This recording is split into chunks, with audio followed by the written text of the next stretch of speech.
శ్రీవారి భక్తులకు శ్రీవారి భక్తులకు శ్రీవారి భక్తులకు శ్రీవారి భక్తులకు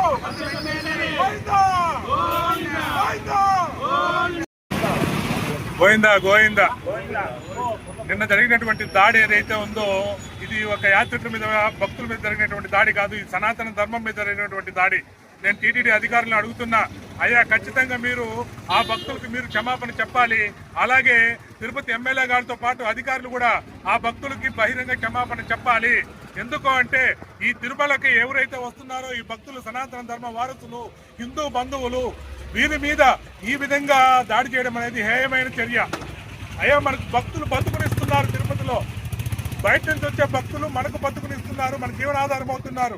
అలాంటి బతుకు మీద మనమే దెబ్బ కొట్టడం అనేది చాలా బాధాకరమైన సంఘటన. ఖచ్చితంగా మనం ఈ హిందువుల పైన యాత్రికుల మీద దాడి జరగడం ఈ ఎటువంటి క్షమాపణ కలిగినటువంటి చర్య కాదు. అరుణాచలంలో కూడా చూసాం, మన ఆంధ్రుల మీద దాడి జరిగింది. ఇక్కడ తిరుపతిలో ఈ రోజున ఆటో డ్రైవర్లు భక్తుల మీద దాడి చేశారు. ఇది ఒక కుట్ర ప్రకారం ఒక పద్ధతిగా సనాతన ధర్మం మీద చేస్తున్నటువంటి దాడి ఇది. భక్తులు అలాగే అధికారులు టీటీడీ వారు కూడా ఖచ్చితంగా మేలుకోవాలి. ఎక్కడైతే భక్తులు తిరుపతికి ఎంటర్ అవుతున్నారో అక్కడ ఖచ్చితంగా టీటీడీ వారు సెక్యూరిటీని నియమించాలి. టీటీడీ సంబంధించినటువంటి బోర్డులు అక్కడ ఉండాలి. రైల్వే స్టేషన్ దగ్గర ఎన్ని గంటలకు ఉచిత బస్సు వస్తుంది, ఎన్ని గంటలకనే బోర్డు లేకపోవడంతో భక్తులు చాలా ఇబ్బంది పడుతూ ఈ విధంగా ఆటో వాళ్ళకి అధిక డబ్బులు ఇచ్చి వెళ్లాల్సి వస్తుంది. మీరు ఒక బోర్డు అక్కడ పెడితే బస్టాండ్ దగ్గర, రైల్వే స్టేషన్ దగ్గర, విష్ణునివాసం దగ్గర అన్ని చోట్ల ఫ్రీ బస్సు ఈ టయానికి వస్తుంది అని ఒక బోర్డు అక్కడ ఉంటే ఎక్కడికి వెళ్తుంది ఫ్రీ బస్సు, ఆ రూట్ మ్యాప్ తో పాటు ఉంటే భక్తులు ఎవరు కూడా ఈ విధంగా ఆటో వాళ్ళ దగ్గరికి వెళ్ళి బేరమాడి దెబ్బలు తినే పని లేదు కదా. ఖచ్చితంగా టీటీడీ వారు కూడా ఈ పోలీసు వాళ్ళతో పాటు టీటీడీ విజిలెన్స్ వారికి సంబంధించిన వారిని కూడా ఇలాంటి ప్లేసుల్లో పెట్టాలి. భక్తులు ఎంత సురక్షితంగా ఉంటే టీటీడీ అంత బాగుంటుంది, సనాతన ధర్మం కూడా అంత విలువస్తుంది. కాబట్టి ఖచ్చితంగా దీనిపైన తగు చర్యలు తీసుకోవాలి. ఫస్ట్ భక్తులకి ఈ అధికారులు క్షమాపణ చెప్పి తీరాలి. దీని కారణమైనటువంటి వారి మీద తగు చర్యలు తీసుకోవాలి.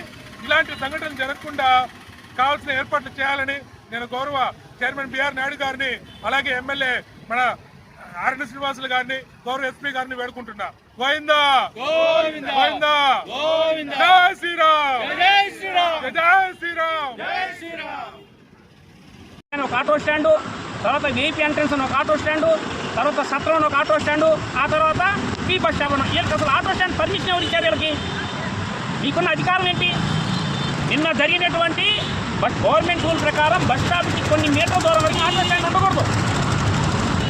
ఇదే ఆటో స్టాండ్ వాళ్ళు గతంలో పీ బస్సు నడిపేటటువంటి డ్రైవర్ని కొట్టారు.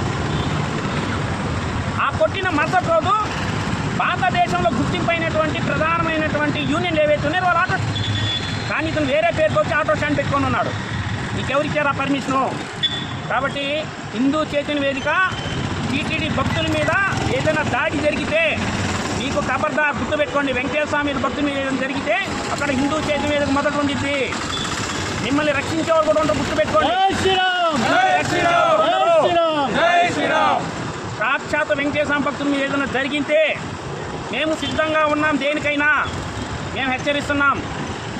కానీ హెచ్చరిక కాదు, ఇక్కడ ఒక యంత్రాంగం ఉంది, మనం నిర్మించుకున్న యంత్రాంగం పనిచేస్తూ ఉంది. కాబట్టి ఈ యంత్రాంగానికి మేము మొదటగా ఒక మెమోరాండం ఇస్తూ ఉన్నాం, వీళ్ళ మీద కఠినమైన చర్యలు తీసుకోమని. వీళ్ళ వెనకాల ఎవరైనా అధికారులు ఎవరైనా ఉంటే, అధికార పార్టీ వాళ్ళు ఉంటే వాళ్ళు కూడా మేము హెచ్చరిస్తున్నాం. హిందూ చైతన్య వేదిక నుంచి మీరు రాజకీయం ఉంటే రాజకీయం చేసుకోండి, కానీ వెంకటేశ్వర స్వామి యొక్క భక్తుల వద్దకు రావద్దు. గోవిందా గోవిందా.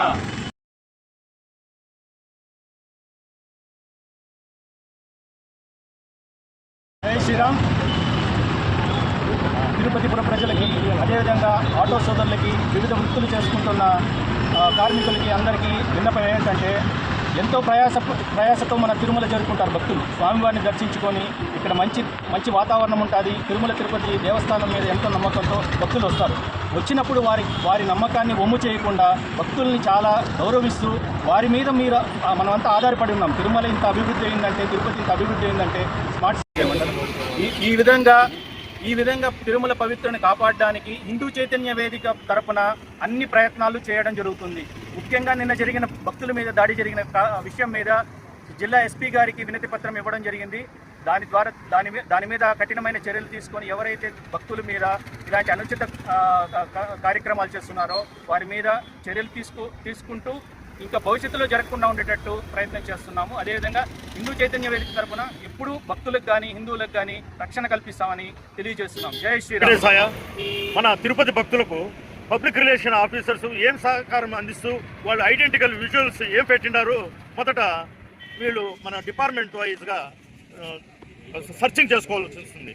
ఎందుకంటే ఈ యొక్క ఎక్కడెక్కడి నుంచో వచ్చే మన త్రూ అవుట్ ఇండియా పీపుల్స్కి సరైన గైడ్ లైన్స్ లేకుండా మార్గదర్శక లెటర్స్ లేకుండా వాళ్ళు చాలా విధాలుగా బాధపడుతుంటారు. కాబట్టి వాళ్లకు తెలియజేసే సూచికలు బోర్డులు పెట్టి ఈ ఉచిత బస్సులు దేవస్థానం యొక్క టైమింగ్స్ అన్నీ తెలియజేయడానికి గైడ్ లైన్స్గా ఉండి అక్కడ అందరూ సహకరించి మన యాత్రికులకు సహకరించాలని కోరుతున్నాం. జై హింద్. జై శ్రీరామ్.